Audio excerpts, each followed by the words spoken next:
کہ ایک فرد اور ایک انسان کے علاوہ قرآن رہتی دنیا تک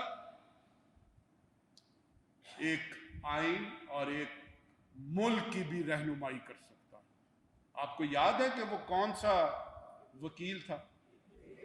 A.K. بروہی، بہت بڑے معروف، یہ اتنے معروف لوگوں کے ذہن کو مسخر کرتا ہے۔ پردہ، ضبط ولادت، تجدید و احیاء دین، محرم کا زمانہ ہے، پوری اسلامی ہسٹری کے اندر جو غم کی کیفیت امت مسلمہ کے اس غمگین جو واقع کربلا کی صورت میں خلافت و ملوکیت ایک نئی زندگی دیتا ہے۔ جب آدمی یہ کتاب پڑھتا ہے تو بجائے یہ کہ جوش اور جذبہ جو ہے وہ کسی ڈپریشن کے اندر پہنچ جائے اور آدمی ماتم کے اندر مبتلا ہو جائے، وہ اس کتاب کو پڑھنے کے بعد اسلام کو اثر نو تازہ کرنے کی کوشش کرنا شروع کر دیتا ہے کہ وہ کیا مقاصد تھے۔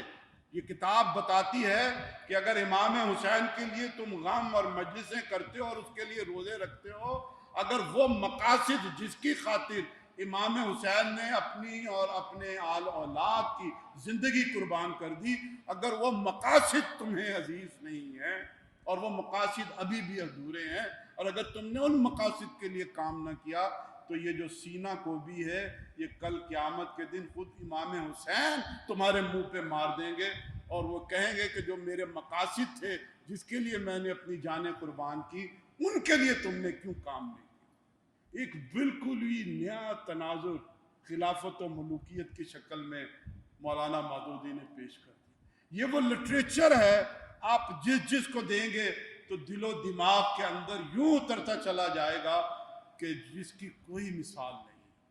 اور اگر آپ کے پاس وقت زیادہ ہو اور آپ جماعت کے تعارف اور جماعت کی دعوت کو کسی ایک بڑے جملے میں پیش کرنا چاہیں اسلام اور اسلامی نظام کے بعد، تو وہ یہ ہے کہ دنیا کی امامت اور قیادت اور سیادت جو اس وقت اللہ کے باغیوں کے ہاتھوں میں ہے، ان سے چھین کر اللہ کے اطاعت فرما بردار بندوں کے ہاتھوں میں تھما دو، تاکہ اجتماعی زندگی کی گاڑی خوش اسلوبی کے ساتھ ان مقاصد کے اوپر چل پڑے جس کے لیے اسلام آیا ہے۔ امامت کی تبدیلی، فرما روائی کی تبدیلی، یہ اس جماعت کی دعوت کا وہ نقطہ ہے، اور اس کی وجہ یہ ہے، یہ نقطہ بڑا اہم ہے، جماعت اسلامی کا اعزاز سب سے زیادہ یہ ہے۔ مختلف ادوار کے اندر اللہ تعالیٰ نے جب اسلام کو اور اپنی دعوت کو قوموں تک پہنچایا تو قومیں اللہ کی دعوت کو اور اس کے پیغام کو یا تو غفلت سے گم کرتی رہی ہیں یا اپنی شرارتوں سے اس کے اندر ملاوٹ کرتی رہی ہیں اور اس میں کوئی کمی بیشی کرتی رہی ہیں۔ جب تک کوئی امت اللہ کا پیغام کو مستقل طور پہ اپنے سامنے رکھتی ہے، اس کی خاطر کام کرتی ہے اور اس سے آگے پیچھے نہیں ہوتی، اس میں کوئی ملاوٹ نہیں کرتی، اس میں کوئی کمی بیشی نہیں کرتی، تو وہ امت ممتاز حیثیت رکھتی ہے۔ کنتم خیر امۃ اخرجت للناس، انہیں دنیا میں فرما روائی عطا کی جاتی ہے، انہیں تاج شاہی پہنایا جاتا ہے، تاج شاہی، امتوں میں ایک ممتاز حیثیت۔ ہم سے پہلے بنی اسرائیل جن کو یہ منصب حاصل تھا، یا بنی اسرائیل، اللہ تعالیٰ نے کہا ذرا یاد کرو میری انی فضلتکم علی العالمین، کہ میں نے دنیا جہان پر تمہیں فضیلت کے منصب سے بنی اسرائیل گرائے گئے، بہت ساری خرابیوں کی بنیاد پر گرائے گئے، لیکن جو سب سے بڑا سبب تھا وہ یہ تھا کہ اللہ کی لائی ہوئی ہدایت کو انہوں نے حصوں بخروں میں تقسیم کر دی، کچھ چیزوں پر ایمان رکھا، کچھ چیزوں کو اپنے ساتھ محفوظ رکھا، اس پر کاربند رہے، اور کچھ چیزوں کو چھوڑ دیا۔ افتؤمنون ببعض الکتاب وتکفرون ببعض، کہ کتاب کی کچھ چیزوں پر تم مکمل عمل کرتے ہو اور کچھ چیزوں کو تم پامال کیے جا رہے ہو۔ جب یہ چیز پیدا ہو جائے تو اللہ تعالیٰ ایسی امتوں کو فرما روائی کے منصب سے گراتا ہے۔ آج بھی امت مسلمہ کی یہی حالت ہے۔ یہ جو بہترین امت کا خطاب اس امت کو فراہم کیا گیا تھا، جب اس نے افتؤمنون ببعض الکتاب وتکفرون ببعض کے اوپر عمل کرنا شروع کر دیا، تو یہ منصب امامت سے گرا دیے گئے اور ذلت اور محتاجی کے اندر مبتلا ہے۔ وَضُرِبَتْ عَلَيْهِمُ الذِّلَّةُ وَالْمَسْكَنَةُ۔ یہ آج کی ہماری تصویر ہے۔ یہ کن چیزوں کو ہم نے پکڑا اور کن چیزوں کو گرایا؟ ہم نے امامت کو دو حصوں میں تقسیم کر دیا۔ ایک امامت ہے مسجد، ممبر اور محراب والی، یہ امامت صغرا ہے۔ اس امامت صغرا کی ہم بڑی حفاظت کرتے ہیں، بڑی اس کے اوپر دیکھ بھال کرتے ہیں۔ ایک امامت کبرا ہے، بڑی امامت، اسلام آباد کی امامت، اقتدار کی امامت، اس کے بارے میں اس امت کو فکر ہی کوئی نہیں، اور وہ یہ سمجھتے ہیں کہ یہ سیاست دانوں کا کام ہے اور یہ اسلام پرستوں کا کام ہے۔ یہ جو دو ہی پن آ گیا اس امت کے اندر، جس نے اس امت کو فرما روائی کے منصب سے گرا کر ذلت اور محتاجی کے اندر مبتلا کر دیا ہے۔ جماعت اسلامی کا سب سے بڑا اعزاز یہ ہے کہ یہ دونوں امامتوں کو بیک وقت چیلنج کرنا چاہتا ہے کہ مسجد کی امامت بھی ٹھیک ہو اور اسلام آباد کی امامت بھی ٹھیک ہو۔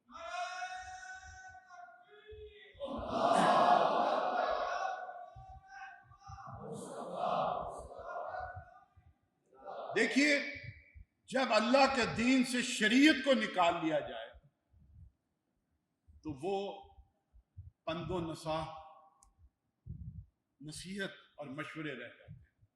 جب شریعت کو رکھا جائے تو پھر وہ ایک اتھارٹی بنتی ہے۔ آج بھی ہماری قوم کو اور ہمارے قوم کے حکمرانوں کو نمائشی اسلام منظور ہے، آرائشی اسلام موجود ہے۔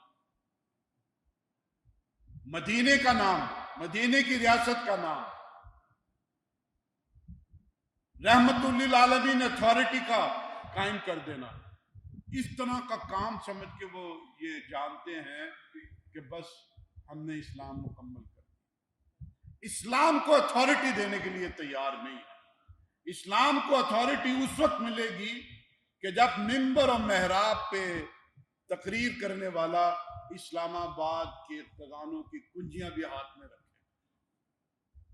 وہ آئین پہ اثر انداز ہوگا، وہ سپریم کورٹ پہ اثر انداز ہوگا، وہ اسٹیٹ بینک کے اوپر اثر انداز ہوگا، تو تب اسلام کو اتھارٹی ملے گی۔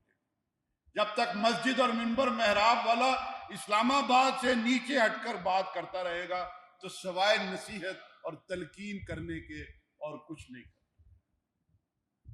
یہ جماعت اسلامی کا اعزاز ہے کہ وہ اس دنیا کے اندر رہتے ہوئے اسلامی نظام زندگی کو نافذ کرنا چاہتی ہے، امامت اور قیادت کو تبدیل کرنا چاہتی ہے، اور یہ ایسا مشن ہے کہ جس نے ایک دفعہ اس کے بارے میں سوچ لیا، غور کیا، تو اس کی راتوں کی نیند ہوتی ہے، وہ جرت کے اندر پیدا ہوتی ہے، وہ اس کے لیے اپنے آپ کو لگا دینے کی اور اس میں اپنے آپ کو صرف کرنے کی کوشش کرتا ہے۔ جماعت اسلامی کی تاریخ میں ایسی بے شمار مثالیں ہیں۔ میں اپنی گفتگو میں عام طور پہ چودھری علی احمد کی ایک مثال دیتا ہوں۔ پولیس کے اندر ملازم تھے، اس پوری تحریک کو سمجھا، ترجمان القرآن کو جانا اور پولیس سے استعفیٰ دے دیا۔ ڈی ایس پی نے بلا کے کہا کہ 2-3 سال اگر تم اور جاب کر لو تو تمہیں ریٹائرمنٹ کے بینیفٹ مل جائیں۔ کہا کہ اللہ تعالیٰ میرے وہ گناہ معاف کرے جو اب تک میں نے پولیس کے اندر رہتے ہوئے انگریز اور انگریزی نظام کی چاکری کی ہے۔ میں 2-3 سال تو کیا 2 منٹ اب اس ملازمت میں رہنا نہیں چاہتا۔ جس چیز کو جان لیا، سمجھ لیا، پھر اس کے اوپر قائم ہو گیا، تندور لگا دیا۔ جس جگہ پہ تھانے دار تھے اس کے باہر روٹیاں پکا رہے ہیں، چائے لگا رہے ہیں، چارپائی ہے، خطبات ہے، دینیات ہے، ترجمان القرآن ہے، لوگ دور دور سے آتے تھے. تھانے دار کا تندور، تھانے دار کا تندور، تھانے دار کا کس طرح سے بنیان پہن کر اور دھوتی باندھ کر اس تندور میں وہ روٹیاں لگاتے تھے، چائے پلاتے تھے. بھائی یہ مشہوری کام کر گئی کہ تھانے دار کا تندور، لوگ دور دور سے، اور وہ ان کو کھانے بھی کھلاتے تھے، چائے بھی پلاتے تھے، اور ساتھ خطبات اور دینیات اور ترجمان قرآن. یہاں بیٹھ کے پڑھ لو، گھر لے جاؤ، مجھے اپنا ایڈریس دے دو، خود میں تم سے واپس لینے کے لیے آ جاؤں. اور زبردست کام کیا. گجرانوالے کے امیر تھے، سیلاب آیا، کیمپ میں ڈیوٹی لگی. کئی دنوں کے کیمپ پر اچانک خبر آئی کہ 3 بیٹیوں کے بعد جو چوتھا بیٹا ہوا تھا اس کا انتقال ہو گیا، اکلوتا بیٹا. گھر گئے، نماز جنازہ تدفین کی، واپس آئے، اہلیہ کو، بچیوں کو حوصلہ دیا، صبر کی تلقین کی، اور پھر واپس اس کیمپ کی طرف جانے لگے. تو گھر والوں نے کہا کہ ایک رات تو گزار. کہا کہ میں اپنے بیٹے کو تو زندہ نہیں کر سکتا، لیکن اس کیمپ میں ڈیوٹی دینے کی بدولت میں کئی بچے اور بچیوں کی زندگیاں بچا سکتا. یہ وہ جذبہ ہے جب آدمی کے دل اور دماغ کے اندر اتر جاتا ہے تو وہ فتح اور شکست سے بے نیاز ہو جاتا ہے. وہ ہر طرح کے نقصانات کو انگیز کرنے کے لیے تیار ہو جاتا ہے. میرے بھائیوں اور دوستو، جماعت اسلامی کو صرف ووٹ بینک سے ناپنے تولنے کی کوشش نہ کریں. ایک ہماگیر دعوت ہے، ایک ہماگیر جدوجہد ہے، اور یہ جدوجہد ہے جو اللہ نے ہمارے سپرد کی ہے. ہم نے اس کے اوپر کھڑے ہو کے پہرا دینا ہے. کامیابی اور ناکامی اللہ کی مشیت کے ساتھ ہے، اور جب اس نے اس قوم کا آزمائش ختم کرنے کا فیصلہ کر لیا تو یاد رکھیے کہ اللہ اپنے لشکروں کو حکم دے گا، اور وہ لشکر کامیابی کی منزلوں کو اٹھا کر خود آپ کے قدموں میں رکھ دیں. آپ کو کامیابی کی منزلوں کی طرف نہیں جانا ہوگا، صرف اس امتحان میں سرخرو ہونا ہے کہ کون لوگ ہیں کہ جو اللہ کے مورچے کے اوپر ڈٹ کے کھڑے ہیں اور کسی بھی نقصان اور کسی بھی ذلت و رسوائی سے بے پرواہ ہو کے پوری جرت اور ہمت کے ساتھ یہ کام کر رہے ہیں. سبحان ربک رب العزت عما یصفون وسلام علی المرسلین والحمد للہ.